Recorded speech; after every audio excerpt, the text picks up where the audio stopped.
Como é que é a estrutura de jornada, de experiência, de consentimento? A gente está falando de algo similar, igual, totalmente diferente? Até a fase 2 estava basicamente idêntico, né? Tipo aquele Tirando... negócio de redirecionar e mesma coisa, autenticar, então. mesma coisa. Até a fase 2 era igualzinho. Mas para a fase 3 do Insurance está tendo uma diferenciação. Porque o que acontece? Isso muito ligado com Que deve ter uma galera que é área não logada, né? Exatamente. Não é nem a questão de ter ou não ter área logada. É mais porque num serviço de cotação e contratação, o cliente ele ainda não é cliente, o usuário, na verdade, ele não é cliente da seguradora. Então não tem como você redirecionar ele para uma seguradora, para fazer um login e para dar um consentimento na seguradora. Além disso, quando você está no processo de cotação e contratação, e isso também é diferente do Open Finance, esse serviço ele é um serviço de 1 para N. Né? Então você tem uma SPOC, né? uma instituição cotando em N seguradoras. Que então, é um pouco do que deveria ser e ninguém chegou na conclusão, o encaminhamento de proposta de crédito. Exatamente. E que isso aí tá difícil pra caramba resolver. E tá difícil no Open Insurance também. Quando vocês descobrirem, avisa lá, galera. Agora tá encaminhado, né? A gente já tá com as especificações publicadas, já estamos desenvolvendo. Ainda tem muita coisa que a gente tá pegando, né? Aquele espelhinho, cabelinho solto, vai ajeitando aqui, revisa a especificação, muda aqui, muda ali. Mas está encaminhado. Pelo menos o fluxo técnico já está desenhado, a gente já sabe como que vai funcionar. Mas muda bem o conceito, né? Porque você passa a ter um fluxo onde o consentimento ele é criado dentro da própria iniciadora. E não mais a iniciadora cria o consentimento no detentor da conta. No detentor de conta, ou enfim, quem vai fazer o serviço. Ele cria dentro dele e ele informa ou repassa esse consentimento para N seguradoras. Então, aí, nesse sentido, o fluxo mudou para a cotação e contratação. Né? E uma outra diferença que tem também do banking dentro da fase 3 do Insurance, que eles estão fazendo mais uso da fase 2 dentro da fase 3. Então, todos os fluxos do Insurance de fase 3, eles têm no início um fluxo de fase 2 para você poder puxar dados de uma apólice que você já tem.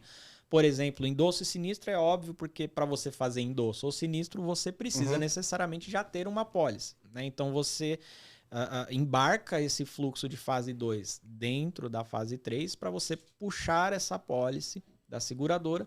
E aí sim você faz o fluxo de fase 3, que é o endosso e o sinistro propriamente dito.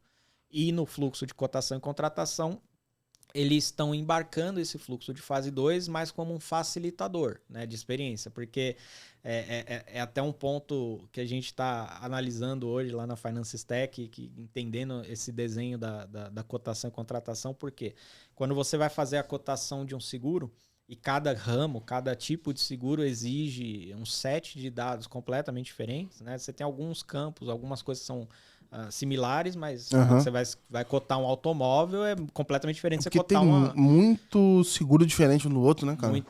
Muita coisa. Eu não lembro agora de cabeça quantos ramos são, mas assim, são mais de 20 ramos, né?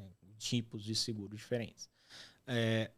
E aí, enfim, aí tem essa complexidade adicional. E aí, para facilitar, em vez do cliente ter que necessariamente preencher lá um formulário gigantesco quando ele quiser fazer uma cotação, que ainda existe essa opção, porque o cara pode não ter uma apólice, né? Mas ele pode puxar uma apólice que ele já tenha para facilitar o preenchimento. Então, tipo assim, faça uma oferta melhor. Exato.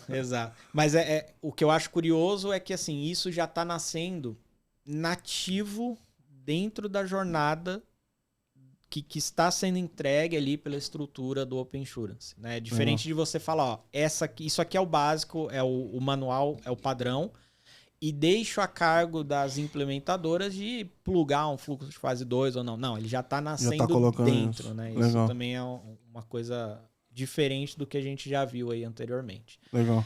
Mas em termos de escopo, de oferta de serviços e tudo mais, essas são as diferenças básicas. Agora, olhando para mercado, para as participantes em si, tem, assim, aí é outro mundo, né? É completamente diferente do Open Finance. E, mas, por exemplo,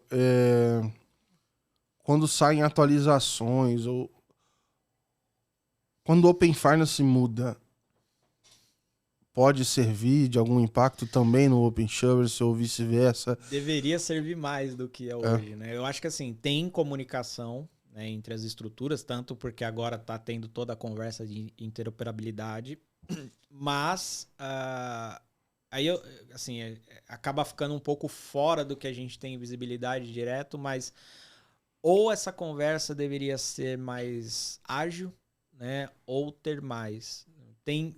A gente sabe que tem uma interação entre as duas frentes. O pessoal do Open Insurance, quando vai criar as especificações técnicas, eles dão uma olhada no que foi feito no Open Finance, mas eu acho que poderia evoluir, sabe? A gente sente que poderia evoluir porque tem muita coisa que a gente pega já lá na frente, já em tempo de publicação de uma especificação e fala, pô, mas aqui é diferente do Open Finance. E muitas vezes fica a cargo ou das próprias participantes ou dos fornecedores da estrutura de apontar isso, né? Porque a gente tem essa visão maior. A gente está no Open Finance, a gente está no Open Insurance.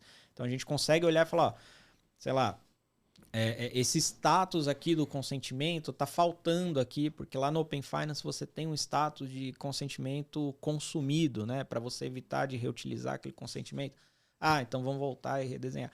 Então se tivesse talvez uma conversa, uma integração um pouco maior já em tempo de desenho ali das especificações, talvez facilitasse para todo mundo.